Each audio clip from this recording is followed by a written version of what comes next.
Hi, I want to tell you the story of David and Goliath before the fight of David and Goliath. Some fun stories that maybe you didn't even realize. And so that's what we're going to talk about today. David was the youngest of his 7 brothers. And Saul was the king at the time, and David was a sheep herder. He also helped the king Saul out in the fact that he would play the harp to ease his pain, ease this evil feeling that he would get once in a while.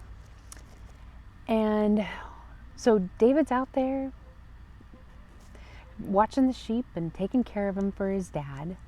And the war begins between the Philistines and the Israelites. And his 3 older brothers, they were in the war. And they were out there, and Goliath, he was there for 40 days, coming up to the front saying, "Who's going to fight me? Who's going to fight me?"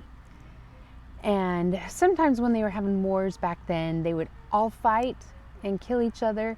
And then other times they would pick one person from both sides to do the fighting. And so that is why Goliath was there. He was asking somebody to come forward to fight him and take care of this. And nobody would. They were scared because he was so big. And he had all this armor on him. And he was really, really scary. And David's dad, Jesse, was telling David, because David was watching the sheep. He took care of all the sheep. And so Jesse called his son David. Come, let's, have you heard anything about the war? What's going on with your brothers? And David says, I haven't heard anything. He says, okay, take some bread and food and cheese to the armies and check on your brothers. And then bring me word of what's going on. And David said, okay, let's go. I'll go. And so he went to the front lines where everybody was and distributed the food to the team, the captains of the war. And while he was there, his brothers said, David, what are you doing? Why are you here? I'm here to check what's going on. And the oldest brother was saying, David, you shouldn't be here. You are being kind of like, you're being naughty. You shouldn't be here. Get home. And he says, well, what's going on? What's going on with the war? And then he heard Goliath. Goliath pronounced that, come, bring me someone to fight. And everybody was scared. And then David told his brothers and the other people around him, like, why are you guys fighting? You have the Lord on your side. And they were still afraid.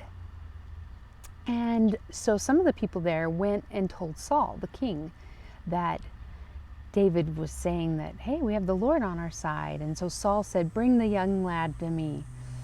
And so David went to the king and said, you guys have the Lord on your side. I'll fight him. I'll fight Goliath. He says, but you're just a young little kid and you're not very strong. You're not very tall. He said, yes, but I tend my father's sheep. And a lion came and I killed him, and a bear came and I killed him because I had the Lord on my side. I can kill Goliath. He says, okay. So Saul put all this armor on him and got him ready to go to war. And David said, this isn't going to work. I've never fought with all this stuff on me. I can't do this.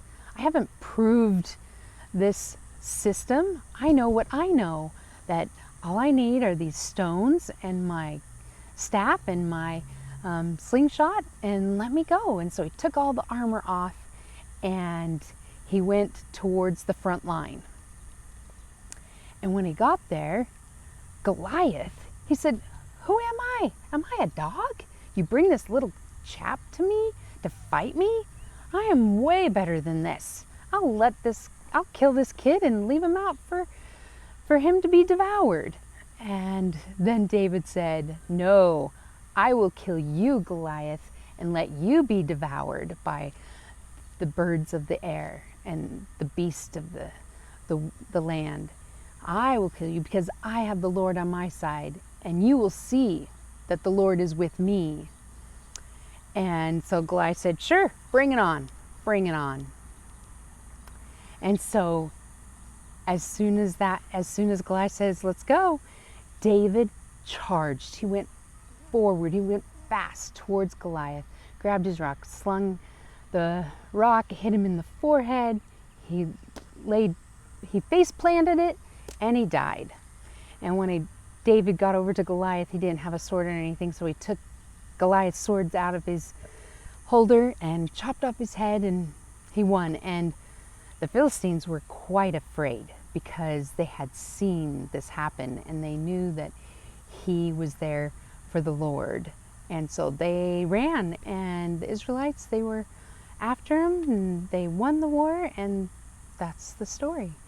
And to not judge people by their outward appearance. The Lord knows your heart. The Lord knows other people's hearts, so we shouldn't judge. And also to take courage, to have faith in the Lord Jesus Christ. And that when you are doing good and doing things that the Lord would have you do, and He's on your side, that you can do things, you can achieve hard things. And so I wanted you to have this story and to know the little things before it, that even the brothers were saying, what are you doing here? You're not supposed to be here, you prideful little brother. Get back home. Doesn't that sound like some of us to this day? Sometimes we give our brothers and sisters a hard time, or other people, thinking that they don't have what it takes. But the Lord knows their heart. So I hope today, if you need that encouragement, the Lord does know your heart, and that you can do hard things, that you understand that, and that to give other people a chance that really are trying, and have the courage. Have a great day.